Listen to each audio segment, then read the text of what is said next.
Сардэчна запрашаем у музей вольнай Беларусі. Ён збірае экспанаты найноўшай гісторыі Беларусі, але месціцца цяпер у Варшаве. Гэта можа падацца дзіўным, але калі маеш справу з гісторыяй Беларусі, блытаніны заўсёды багата. Але ж не пужайцеся. Зараз будзем разбірацца. І сённяшняя нашая сустрэча прысвечаная адной вельмі незвычайнай кнізе. Калі зазірнуць у змест, мова 404 можа падацца проста зборнікам гісторыяў рэальных людзей, якія адбываліся з імі праз тое, што яны ўсяго толькі размаўлялі на сваёй роднай мове, беларускай, як я цяпер. Але Аліна Нагорная, праваабаронца і аўтарка, пайшла на вялікую рызыку, проста каб сабраць гэтыя аповеды, сабраць і надрукаваць.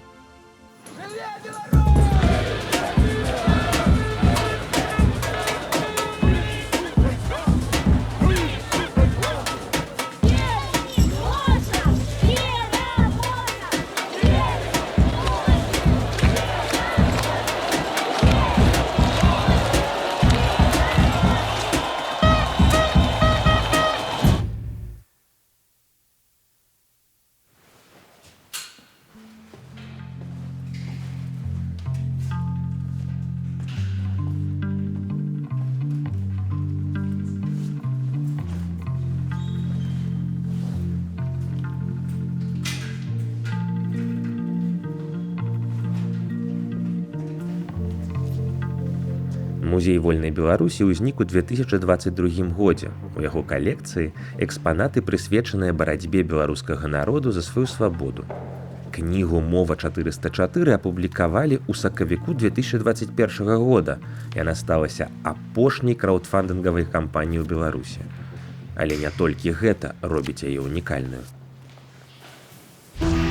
Насамрэч, я вельмі давно хацела зрабіць якую-небудзь кнігу пра беларускую мову і проста не ведала, як яна павінна выглядаць. І вось я калі нараджала дзіцёнка у радзільні, там усё было, гэта быў мой першы дзіця, і радзільня гэта вялікі стрэс, увогуле некая дзіўная сітуацыя агулам, калі ты нараджаеш. І вось падчас гэтай сітуацыі у мяне ўвесь час запытвалі, ці заўжды я карыстаюся беларускай мовай, ці не настаўніца я беларускай мовы, крыцей розную такую вось тыповую дзіч, якую могуць запытаць у чалавека, які карыстаецца беларускай мовай. І вось тады я зразумела, што вось так павінна выглядаць кніга. Рэальныя гісторыі людзей, якія карыстаюцца беларускай мовай. Калі вось у шэраг паставіць людзей са суседніх краін нашага рэгіёну, там, з Польшы, з Літвы, з Украіны, з Расіі, з Латвіі, яны ўсе будуць прыкладна аднолькавыя фізічна. І толькі мова вызначае нас як іншых людзей, як прадстаўнікоў іншай культуры. Мене звати Софія, і я з України. Меня зовут Дима, я из России. Мене Вардус Karolina, esu iš Lietuvos. Jestem Marcin, jestem z Polski. Mani sauc Arturs, un es esmu no Latvijas. Меня зовут Дарья, и я с Беларуси.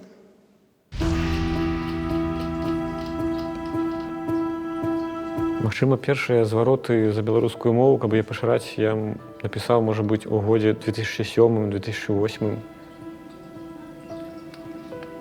Я вось менавіта пашыраю беларускую мову так, як я гэта разумею, якая ў мяне адукацыя. Праз звароты, праз прапановы, праз нейкія лазейкі ў законах, праз змены законаў. Гэта такая праца, которая, можа быць, не вельмі публічная, не вельмі эфектная, але і не вельмі яна, можа быць, часам хутка дае свае вынікі, але вось, яна эфектыўная. У 2019 годзе падчас перапісу насельніцтва прыблізна 7 мільёнаў чалавек пазначылі беларускую як сваю родную мову. 7 мільёнаў гэта больш як 85% беларусаў. Беларуская адносіцца да ўсходнеславянскіх моваў, ды паводле сваіх граматычных і лексічных асаблівасцяў шмат у чым блізкая да іншых моваў гэтай групы. Цікава, што найбольш агульных словаў у яе з украінскай, а не з расейскай, як памылкова думаюць некаторыя. От, наприклад, расейцы зараз яны там увесь час там выдаюць нейкія цікавыя законы, што яны хочуць лічыць суайчыннікамі людзей, якія карыстаюцца рускай мовай. Ну, я не хочу быць суайчыннікам Расіі, і я не хочу, каб моя краіна была іх суайчыннікам таксама. І я лічу, што гэта важна, таму што, глядзіце, калі расейцы зайшлі ва ўкраіну, што яны пачалі рабіць найперш? Яны пачалі вось шыльду украінскага мястэчка зносіць і ставіць шыльду на рускай мове. То бок мова мае прынцыповае і палітычнае значэнне таксама. Кніга «Мова 404» рабілася даволі проста. Я выйшла з радзільні і зрабіла пост, што збіраю гісторыі моўнай дыскрымінацыі. І патлумачыла, што гэта такое. Бо вельмі шмат людзей, якія сутыкаюцца з дыскрымінацыяй, казалі мне, мы не сутыкаемся з дыскрымінацыяй, гэта проста перашкоды. Ну, чамусьці людзі любяць паказаць, што ўсё не так кепска, як ёсць, і не прызнаваць сітуацыю. Таму я патлумачыла, што такое дыскрымінацыя, і напісала, што збіраю гісторыі. І ўсё, я пачала там сустракацца з людзьмі, стэльвацца, мне пачалі распавядаць гэтыя гісторыі, і я паціху проста іх набірала, звычайна з тэлефона. Стэфан увесь час хацеў есці, я часам проста адной рукой карміла, другой набірала. Ну, было і такое. Аліну да Ігара падтрымаў Байсол. Адна з асноўных мэтаў фонду дапамагчы асобам, якія трапілі пад палітычны пераслед, тэрмінова эвакуявацца з Беларусі. Вось што думае пра выпадак Аліны да Ігара сузаснавальнік фонду Андрэй Стрыжак. У выпадку Аліны і Ігара, канкрэтна ў іх выпадку, мы бачылі, што кола звужаецца, што вакол іх усё больш і больш цікаўнасці з боку сілавікоў. Асабліва, калі выйшла кніга Аліны «Мова 404», гэта быў яшчэ раз падсвечаны сам факт таго, што яны займаюцца тым, чым займаюцца. А сённяшняя беларуская ўлада робіць абсалютна дакладны стратэгічны накірунак на знішчэнне беларускай ідэнтычнасці.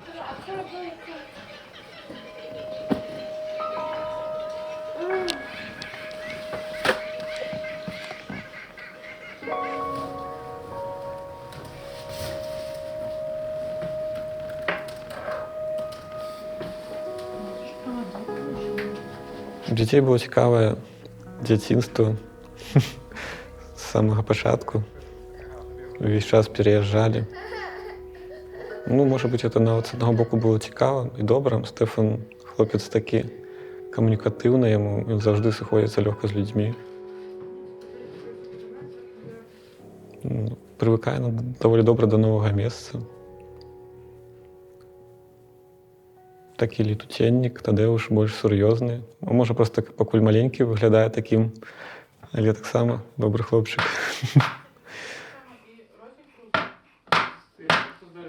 Дзеці вельмі адчуваюць тое, што адчуваюць бацькі. Калі мы ўжо эвакуяваліся і жылі там у адных знаёмых у кватэры пэўны час, пакуль шукалі жытло, быў такі момант, што ў дзверы пазванілі, і адразу ўсе замоўклі проста. Ігар і дзеці. Проста імгненна. Дзеці вельмі гэта адчуваюць. І як бы Стэфан не можа гэта там правільна сфармуляваць, Тэзік не можа гэта расказаць, але вядома, што гэта паўплывала і вядома, што з гэтым трэба працаваць.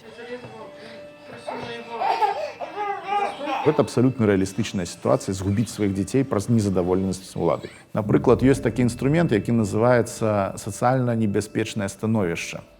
Што гэта значыць? Гэта значыць, што чалавек можа выказваць сваю незадаволенасць беларускай уладай, трапіць у гэтую вось спіс СОП, а потым у перспектыве, калі будзе некалькі пратаколаў, спецыяльная камісія вызначае, ці вашыя дзеці могуць застацца з вамі, ці яны пойдуць у прыют ці у спецпрыёмнік.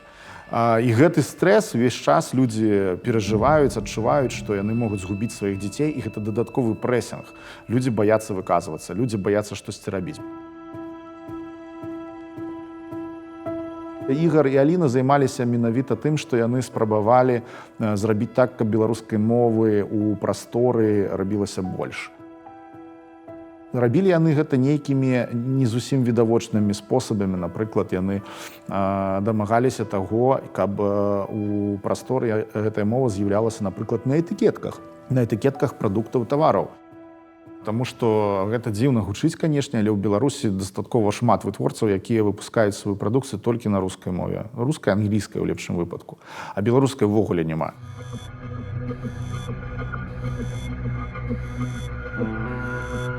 Калі мы ўжо з'ехалі з свайго дому, адразу мы думалі, што нас шукаюць, спадзяваліся, што нас шукаюць лакальна, і ў іншай вобласці нас не знайдуць. І так атрымалася, што наша другое, здаецца, месца хавання было ў адным горадзе. Мы тады ўжо там шмат чым не карысталіся, але асабліва на камерах свяціліся крыху. І у карце нас знайшлі. То бок там мы былі дома ў дзень, бліжэй да вечара нас знайшлі, нам стукалі ў дзверы і пачалі апытваць суседку. І мы зразумелі, што гэта пра нас, бо мы ўсё чулі. І, карацей, пасля вечарам яны вярнуліся, зноў стукалі так нахабненька. І была такая сітуацыя, што ў нас рэчаў, у нас адзін багажнік, а рэчаў на 2, таму што выйшла кніга «Мова 404», і атрымліваецца ў мяне выбар або з'язджаць з рэчамі, або з'язджаць з кнігамі. Ну і, канешне, пераезды гэта складаная рэч, асабліва калі ў цябе ёсць маленькія дзеці, а пасля 2 маленькіх дзіця, а яшчэ і котка. Праблема ў тым, каб знайсці нейкі бяспечны дом, кватэру. Іншая праблема, што зноў трэба абжывацца. Ну і трэцяе, што ты не можаш жыць такім адкрытым жыццём. Па-першае, іх спрабавалі знайсці, таму што яны ўвесь час мянялі сваю лакацыю ў Беларусі.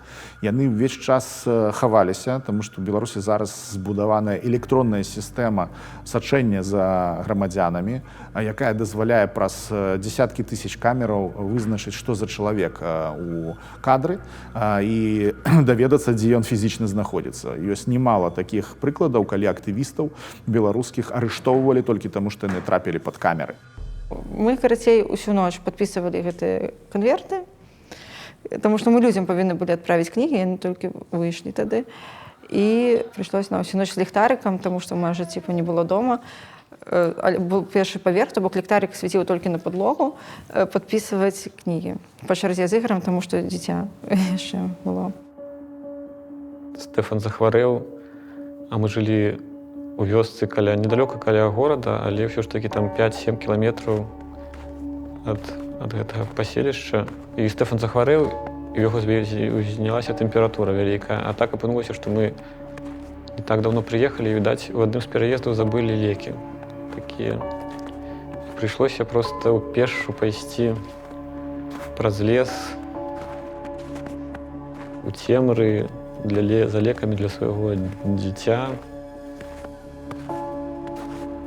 Як быццам бы ты ў сярэднявечча павярнуўся і ідзеш да шамана за нейкімі там зёлкамі, каб дзіця выратаваць пешшу.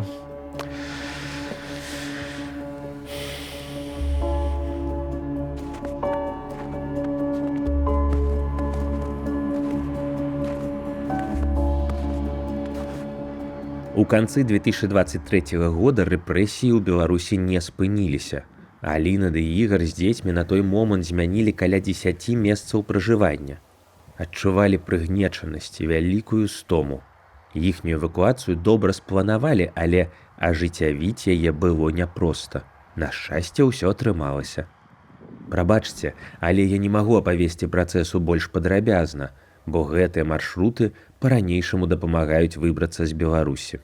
Чаму менавіта гэтая эвакуацыя была для нас асабліва такой драматычнай? І мы ведалі, што ёсць за імі ўжо, іх рэальна хацелі ўжо знайсці і ўзяць, і плюс малыя дзеці, і плюс тое, што гэта было зімой. Тут усе фактары склаліся, і яны все былі дастаткова негатыўнымі. І тое, што гэтая эвакуацыя адбылася так, як яна адбылася, паспяхова, што ўсе чальцы сям'і зараз у бяспецы, яны разам, і ўсё атрымалася, як атрымалася. Я лічу, што гэта была адна з самых лепшых аперацый за апошні час. Вільня зрабілася новым раздзелам у жыцці Аліны ды Ігара. Якім яны запомняць гэты час? Паглядзі на мяне так, з такім троху гонарам.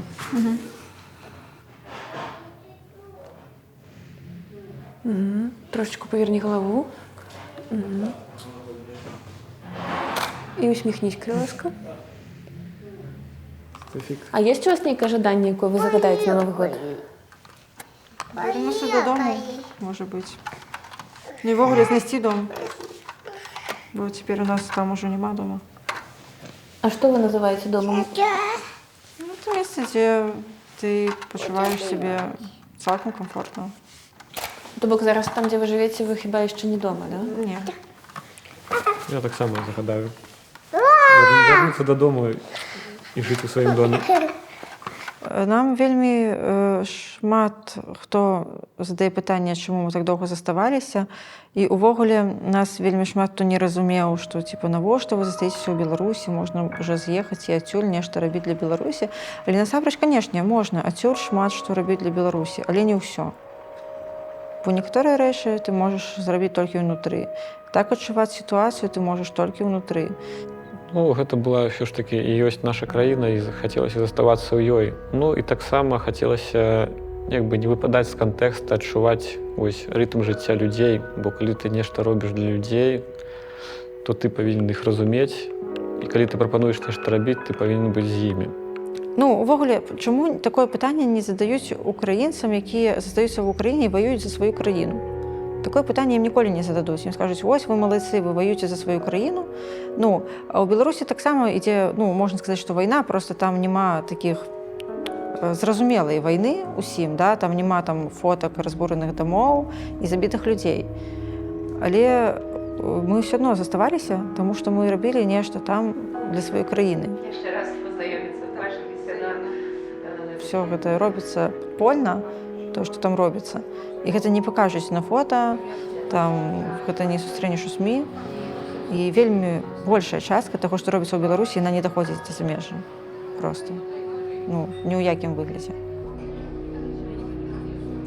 Паводле розных падлікаў з 2020 года, каб пазбегчы палітычнага пераследу, з Беларусі з'ехалі каля 150 тысяч асобаў. Аліна бярэ актыўны ўдзел у жыцці беларускіх эмігрантаў у Літве. Гэтым вечарам яна наведвае імпрэзу з паэтам і былым кандыдатам на пасаду прэзідэнта Уладзімірам Някляевым. Я разумею, что, ну, что мне кажется, який белорусский Бог? Бог один. И я что, идиот, не ведаю, что Бог один и что он мне распавядает. Але я ведаю, что мусить во мне, мусить быть мой белорусский Бог. Які со мной разом за Беларусь. За мову, за ее культуру. З гэтым мы разберемся пасля. И вот глядите, что отбывается, да, как раз. Что наезжают на экономику белорусскую, наезжают на городки, да, наезжают на нашу культуру, на нашу историю, на нашу память и на нашего Бога. Да.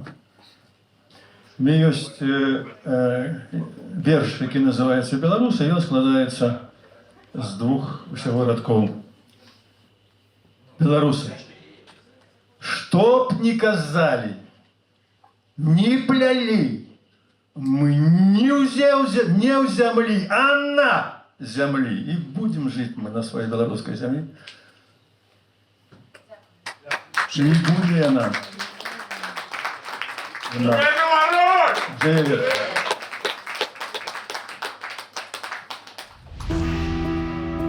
Зараз я рыхтую другое выданне кнігі. Знайшлася вельмі класная дызайнерка, і гэта будзе проста супер выглядаць. Я вельмі хачу, каб ўсё яно выглядала так, як зараз выяўляецца. Таму яна будзе даступная онлайн для ўсіх, і даступная яна будзе на некалькіх мовах. Ну, я бы упэўнены, што па-беларуску, прынамсі паміж сабой у сям'і яны размаўляць будуць.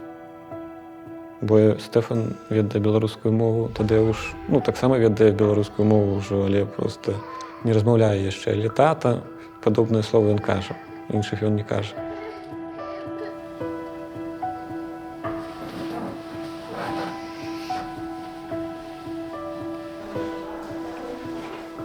І вось цяпер гэта кніга перавыдаецца. І што вельмі важна для мяне, яна перавыдаецца не толькі ў паперы, дарэчы, можна ўжо паказаць кнігу. Вось так выглядае кніга. І яна толькі сёння была надрукаваная.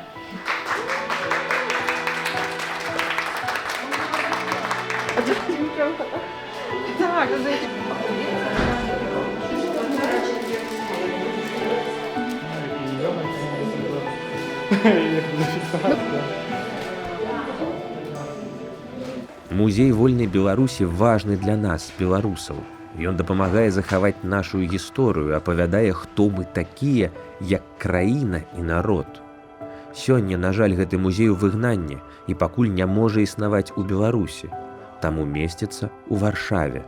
І гэта выдатная магчымасць для людзей з іншых куткоў свету прыехаць сюды, каб убачыць, як мы змагаемся за нашыя каштоўнасці і будучыню сваёй радзімы.